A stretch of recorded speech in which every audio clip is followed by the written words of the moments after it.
घराचे कुलूप तोडून सोन्या चांदीच्या दागिन्यांसह रोकड चोरून नेणाऱ्या 2 परप्रांतीय चोरट्यांना शिक्रापूर पोलिसांनी अटक केली। कपिल मनोरिया राजपूत वयवर्ष 26 राहणार वाजेवाडी तालुका शिरूर जिल्हा पुणे, वेद संजित राजपूत वयवर्ष 25 राहणार पाथरगाव कामशेत तालुका मावळ अशी अटक केलेल्या 2 आरोपींची नावे आहेत।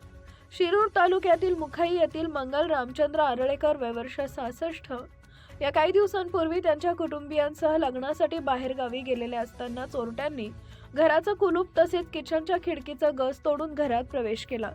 घरातील कपाटातून चोरट्यांनी 20 तोळे सोन्याचे दागिने, चांदीचे दागिने, 50,000 रुपयांची रोकड व एक टीव्ही संच चोरून नेला होता।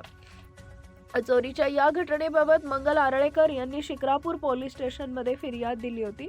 या गुन्ह्यातील सराईत आरोपींची माहिती पोलिसांना सीसीटीव्हीच्या माध्यमातून मिळाल्यानंतर पोलिसांनी संशयित आरोपींचा शोध सुरू केला।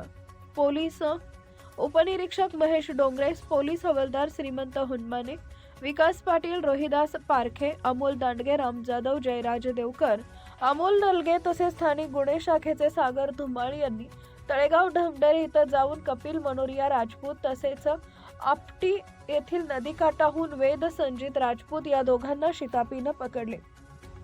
आरोपींकडे पोलिसांनी कसून चौकशी केल्यानंतर दोघांनीही त्यांच्या 3 साथीदारांच्या मदतीने आरळेकर यांच्या घरी चोरी केल्याची कबुली दिली आहे। Subscribe now and press the bell icon. Never miss an update.